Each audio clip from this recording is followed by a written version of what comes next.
know, most of Southern it's like Illinois is pretty easy. Yeah, it's like pretty remote. Yeah, so my dad heard my mom was telling me this earlier today. Oh, yeah, especially you. When they were younger, my dad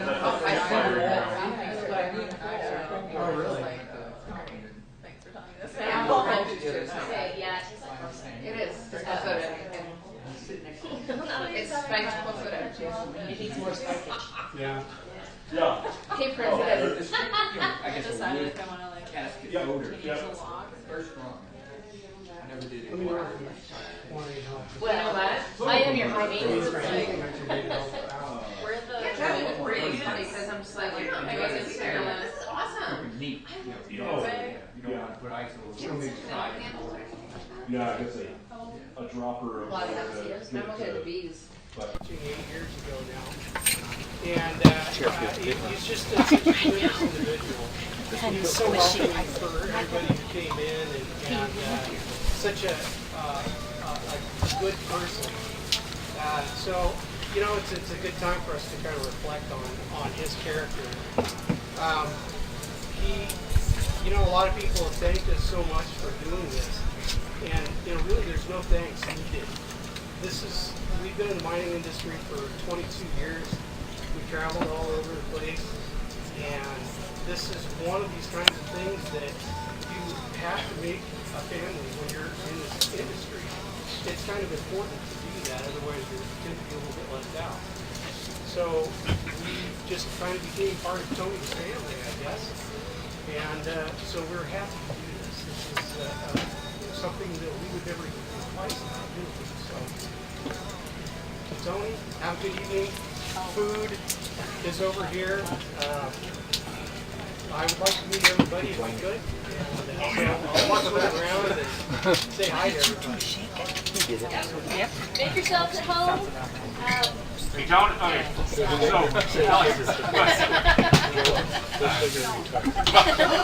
Why is that we do toast and forks after? Yeah, there's bottles of void on most tables.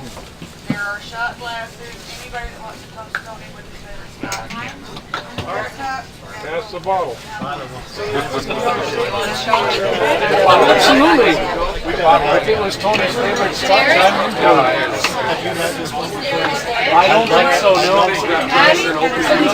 You know what? We've done this numerous times. We have big old barbecue. We tell people, bring your tent, bring your sleeping bag. You want to sleep in the yard? Sprinklers are off. Go for it. Well, there's cups behind you there. Okay. I'm Todd. Nice to meet you. Hi, Gary. Here's some. The Williamses are great folks. Yeah. It's Tony's. We've had a heck of a time keeping up with them. They were good partners, and all we've been able to do is just like maintain it. Yeah, I know. Thank goodness they cut that back. It's still too expensive. Yeah. We love it out here, and they were good folks. I never had to use it, so we're quite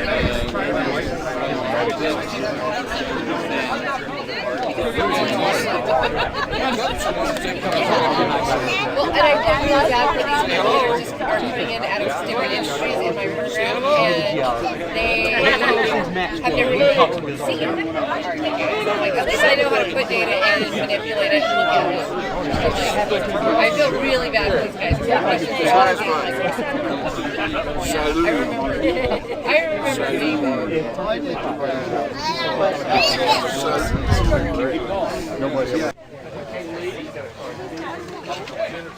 Oh, Jennifer's involved. Oh yeah, they were good. He's a good engineer too. He's still a good. They're not there with him. He hits whatever comes to his mind. You know what I heard somebody say? It wasn't us.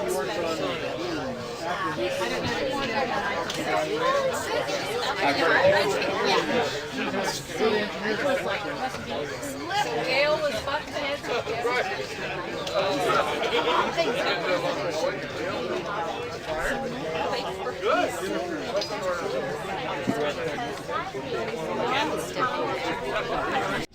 Yeah, and that's what I'd be going back to go from Salt Lake to Atlanta, of course. You heard Tony talk about his adopted. Creatures from the sky, fearless men who jump and die, men who mean just what they say, the brave men of the Green Beret. Silver wings upon their chest, these are men, America's best.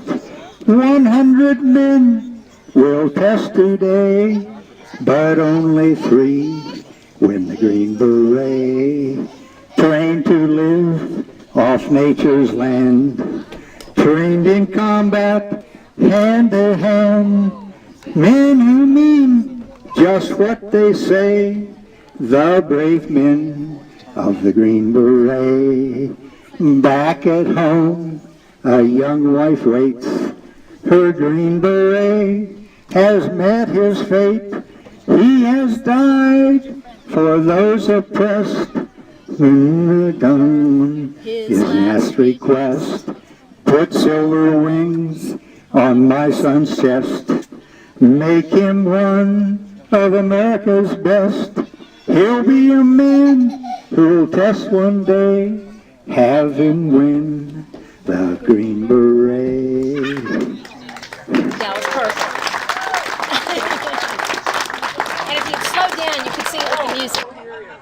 I'm going to talk about Tony from a different perspective. I met Tony long after both of us were out of Special Forces. When I first met him, I didn't think much of him.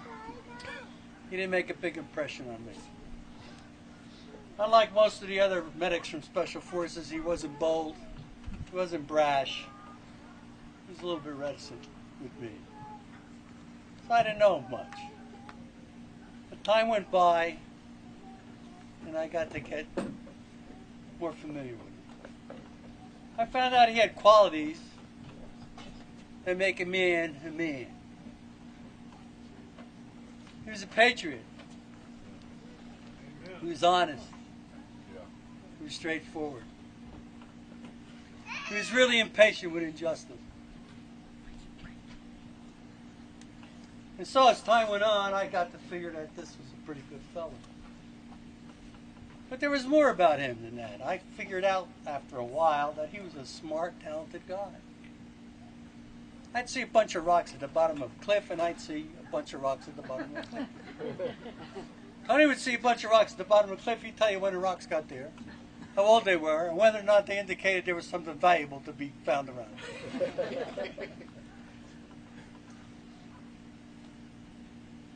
Finally, when we got the terrible last message about Tony, I realized that he was one of my fondest friends. A few years ago, Tony introduced me to his favorite whiskey. I was not impressed at first. And that's changed?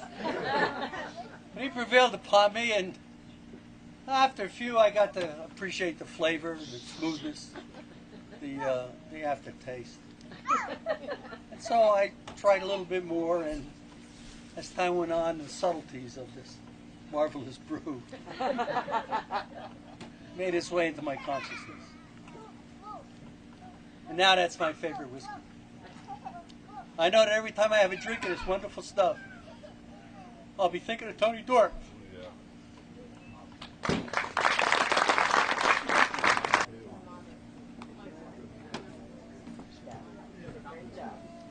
Every time I sit down, I remember the story. So anyway, back in the day, I got shot up in January 1967, and I got put in for my second Silver Star, but paperwork got lost, and it reappeared, I don't know, 6-7 years ago. And so, you know, GIs, we're back in style now, right? So they made a big deal out of it. And they flew a general up from somewhere to Fairbanks for the presentation. Well, I was the hero of the day, right? So he wants to talk to me, and we're standing in the hallway. you know, and he's wanting me to say things like God, country, you know, freedom from mankind, like that. And what I did, this is an exact Tony quote. I said, well, I had this friend, and he said, they gave me a gun, told me I could kill people. What's not to like about that?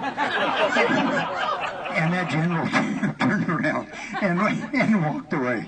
And I never saw him again the rest of the day. So anyway, that's it. Yeah. But that was Tony. That was really Tony. And that's an exact quote. No paraphrasing at all. As tough as he was, there was something that would always get his heart, and that was his dogs. I remember being over at dinner one night, and we were sitting around, and we have dinner, and we're hanging out, and all of a sudden it's time for the dogs to eat. He comes over, and he puts up a couple trays up onto the bar, and he's putting kibble in, and he's doing some other things, and I'm like, this is a fancy way to feed a dog. And then all of a sudden he's cutting up carrots, and he's doing other things, and he's putting it in, and I look over, and I'm like, Tony, what are you doing? And he's like, well, my dogs need to eat, and they need to eat right. If you ever tell anyone at work that I put carrots in my dog's kibble, you're a dead man. So now I can tell the story finally. Tony was a very, very kind man to his animals. And if I ever had to come back, I want to come back as one of his dogs. They live like kings.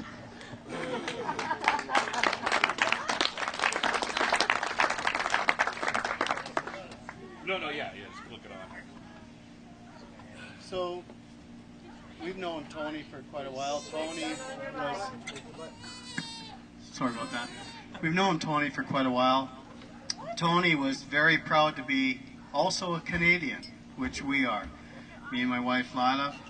And here in Elko, we hold a golf tournament called the Beaver Cup. And Tony is, or has been, and always will be, our partner. The fun part about Tony was always, you know, I get mad and I curse and so forth, but I've never seen somebody like Tony that on the backswing would start swearing and be ready for whatever happens. So, anyways, Tony, dear friend, same as Vina. Now Vina's going to take Tony's place. Yep.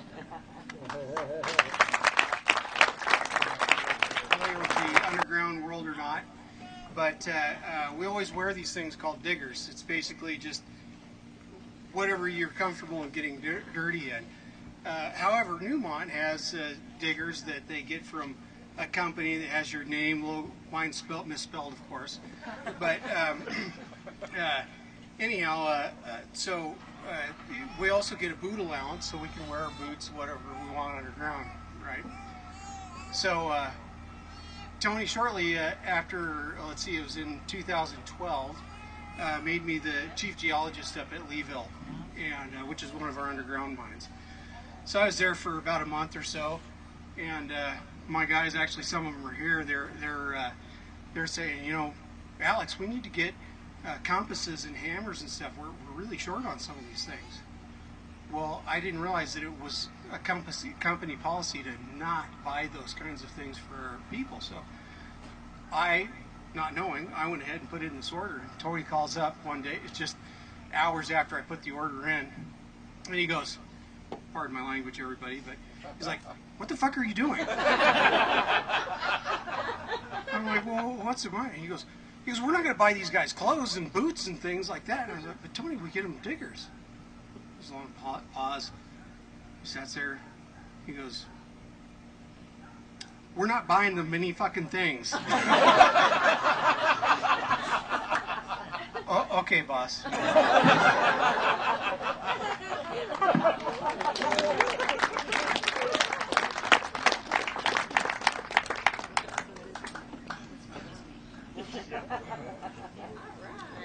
Oh, there we go. Well, I don't have any secrets. Oh, yeah. Is it on? It is. So Tony also has a softer side, and he was very gentle with me. Several years ago, we had the opportunity to go dancing.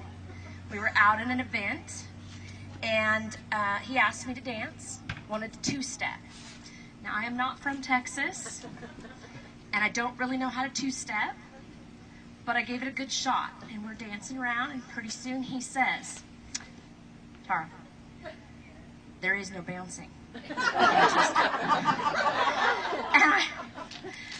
We danced for a little while longer, and I said, but Tony, I'm a bouncy girl.